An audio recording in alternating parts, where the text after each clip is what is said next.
Alright, so as I'm sure most of you have probably heard by now, the ARG circuit decided to enact their own ban list for the next four events, which is really interesting. I personally really wish that I was able to play at one of these events because the ban list that they're using is much more interesting than the current one. There's a lot of good changes on here, and I would really like to play windups under this format actually. I think that the deck would be really fun and competitive. Speaking of which, I am planning on recording a deck profile for a windup build following this format. So I'll hopefully have that up sometime this week. Unless Konami decides to release their own list, and they also give support to windups, in which case I'll just make a build for that format instead. My only complaint that I have with this ARG format, I guess, is I wish that it would be for more than just those four events, because I feel like they're much better at making lists than Konami is. Konami has shown many times in the past that they're honestly kind of terrible at it. Obviously, they would need to keep it updated as new cards are released, but it is my understanding that after these four events, they're just going to revert to whatever the Konami list is at that time. Alright, so at this point, I'll just go through the cards that they moved around and just give my thoughts on each of them. The first one they banned, the Djinn, the releaser of Rituals one. I think that the Djinn's power is somewhat overrated, but at the same time, it's a really stupid mechanic and it's way too consistent in the Nekroz deck. So there's like no downside at all to banning it. So there's I mean it's definitely a good change in my opinion.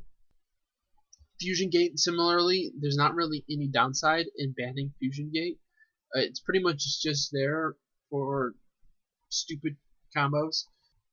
So I'm not sad to see that go. Lavalval Chain, I don't quite agree with. So the only thing I can think of is Lavalval Chain is a preemptive hit on Clownblade, which will be released. The Performage Trick Clown, I think, is what it's called. Performance Trick Clown, I think. So that will be released before these four events are done. So that will be a thing. So I could see the Lavalval Chain as a hit on that because that really hurts that engine's consistency. Part of the reason it works so well is because you can dump whatever piece you're missing into the grave to start just getting free rank 4s pretty much. And while I do feel that engine deserves to be hit, the Lavalval Chain in itself I think is a good card to have. It brings consistency to a lot of decks that need it. In the article below, they explain some of their logic. They say that they hit Lavalval Chain mostly to counteract stupid combo decks like Infernities or the Djinn lock, but you don't. I feel like you could limit Lavalval Chain to one, and that would hurt stuff like Infernities. And one is enough. It's plenty for the decks needed for consistency. And the Djinn lock, you're already hitting by banning Djinn, so you don't really need to ban Lavalval Chain to hit that as well. So, I would probably limit Lavalval Chain and then do something to Trick Clown if you really needed to hurt that engine. And then next they ban Trishula. Probably a good hit in my opinion. The Nekroz deck needs to be hit in some way, and making it so the deck just searches a lot without having a blowout play in Trishula is a good change in my opinion. They banned Royal Magical Library. That's obviously a good hit. With race coming out soon, you do need to do something to hit that because chicken race decks are really stupid and obnoxious. I would probably hit chicken race myself in addition to this. But you don't really lose anything by banning Magical Library, so it's a good hit also. Vanities, I personally disagree with. I think Vanities is a little bit overrated in terms of how significant it is in terms of just winning games, I guess. I think that the strongest floodgates, like Vanities, Skill Drain and Macrocosmos, for example, should be limited to 1. But Vanity's weakness in that it blows itself up makes it pretty vulnerable, actually. A lot more so than people tend to state. People really underestimate that. Just as a side tangent, I guess, I would be fine with them banning Vanity's Emptiness if they would release a replacement that could stop just one special summon that's by an effect. For example, Black Horn of Heaven stops one inherent special summon, but that's not nearly as useful as being able to stop an effect that special summons, like Vanity's Emptiness does. So having like a counter trap that did something similar to Black Horn of Heaven would be pretty nice to have. And then restricted to 1, they limited Sir. They also limit Dante further down the list. So I think that Burning Abyss definitely needs a hit if you're hitting Nekroz. So those are good hits. My what I've said for a long time is they should limit 1 out of Sir, Graf, Skarm, and Dante. And if they needed to, possibly 2 of them. And that's exactly what they did here. I think that's the proper way to hit the deck. I would honestly probably limit 2 of them and then put Tour Guide to 3, because Tour Guide doesn't deserve to be limited just because Burning Abyss is a stupid deck. And I'd like to actually play Tour Guide in some other decks, but you can't really. And then next, they limited Construct and El-Shaddoll Fusion, which is totally a reasonable hit on Shaddolls. You do need to hit Shaddolls once you hit Nekroz and Burning Abyss. I think that much is obvious. I would personally ban Shaddoll Fusion and leave El at 3, because I think being able to use it as a quick play is healthier than being able to send monsters from your deck for the Fusion. I realize that most people do play around Shaddoll Fusion. I play around Shaddoll Fusion. But at the same time, the fact that Shaddoll Fusion exists makes you play around it. And it makes it your deck worse, essentially, because you can't leave extra deck monsters on the board. So for things like windups, which is my favorite deck, it's kind of annoying because your deck is inherently worse simply because it makes X-Seed monsters. And I don't think that's good for the game. I think that Shaddoll Fusion should not exist. At the same time, Elder 1 does hit the deck similarly. And it is, in effect, the strongest fusion spell that the deck has, because you do play around the original Shaddoll Fusion. And hitting Construct is a pretty obvious move to hit the deck. It's the best extra deck monster, and the deck can still be good without it. You probably play a lot more Shekinaga summons. And then they limited Bubbleman and also limited Stratos. Bringing Stratos back makes sense. I don't necessarily agree with limiting Bubbleman. The reason that they're doing so is obvious. It's because you can OTK where the hero lives plus Stratos, and limiting Bubbleman stops that. But I feel like Bubbleman is kind of a weird card to limit. It's not really a good card. It's just puts a monster on the board. I feel like the problem there is a hero lives, much more so than Bubbleman. The reason they probably didn't hit a hero lives is because that would hurt Shadow Mist. Also, you might not even need to hit Bubbleman to bring back Stratos. The deck isn't quite that good, so. And then they decided to limit Instant Fusion as a hit to Nodin, which is reasonable. I personally would just ban Nodin and then leave Instant Fusion at 3, because Nodin's kind of stupid. But limiting Instant Fusion does make it a lot less consistent. So that's a definitely reasonable hit. And then they limited Mistake, which goes along with what I was saying earlier, where you should limit the best floodgates. And Mistake is definitely one of the best floodgates. So that's a very good move in my opinion. The limited Unicore, this is the last hit that they did to Nekroz. And it's a well-warranted hit. Pretty much everyone assumes that even Konami is going to do this.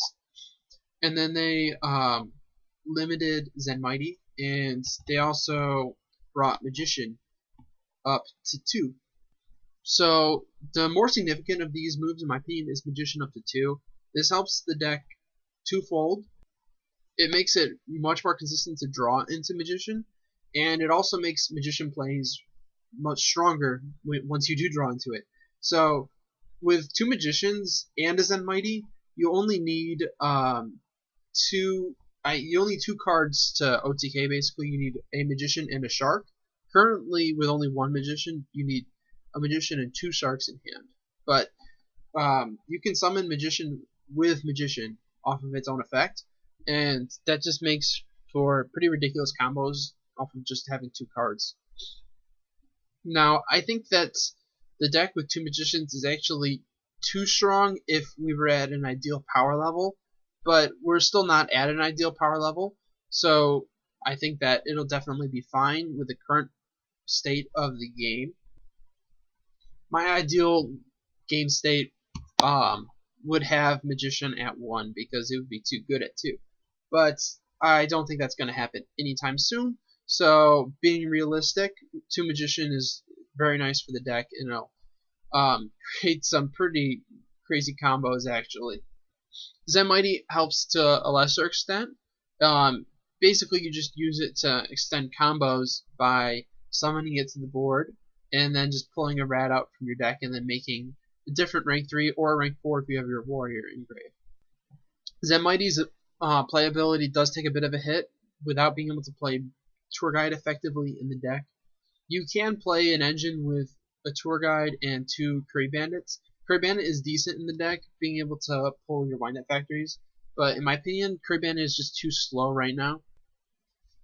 I did talk about Dante a bit already, and then they moved Dragon Ravine to 2. This could just go to 3. There's not any reason for it to not just go straight to 3. I think they're being too cautious there.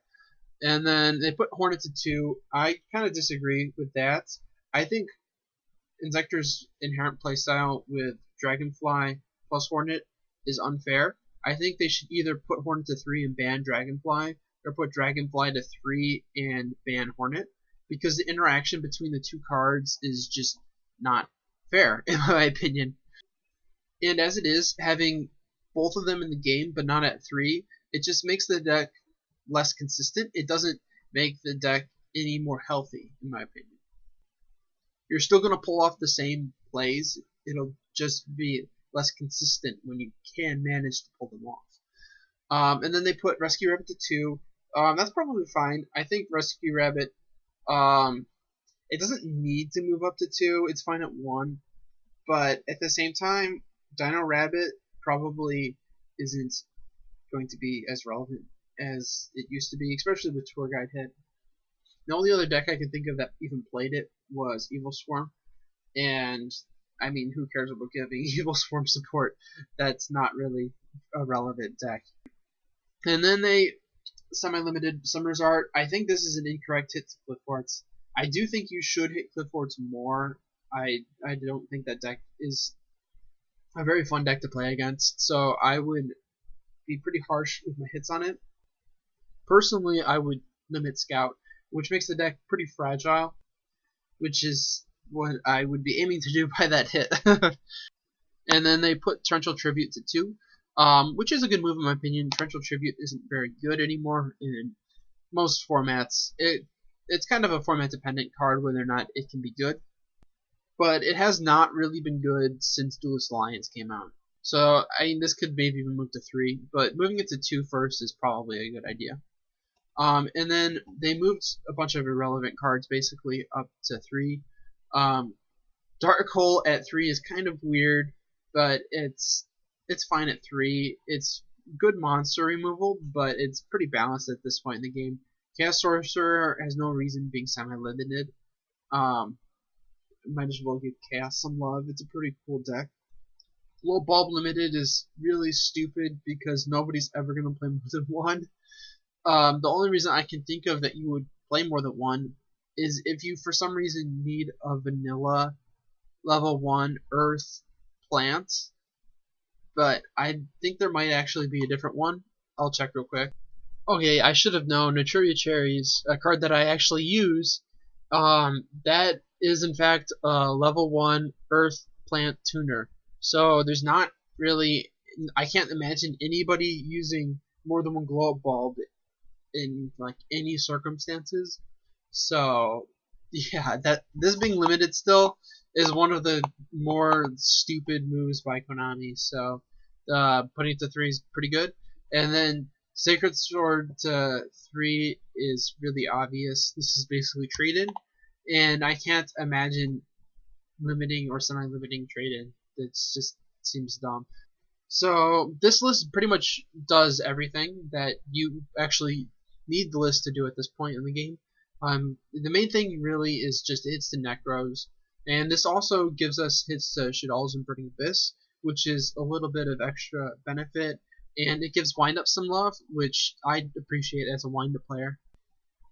So overall, I would be pretty happy if this list was similar to what Konami produced. I think this is definitely a great direction to take the game towards. Hopefully you all enjoyed the video. If you did, be sure to check out some of my other stuff.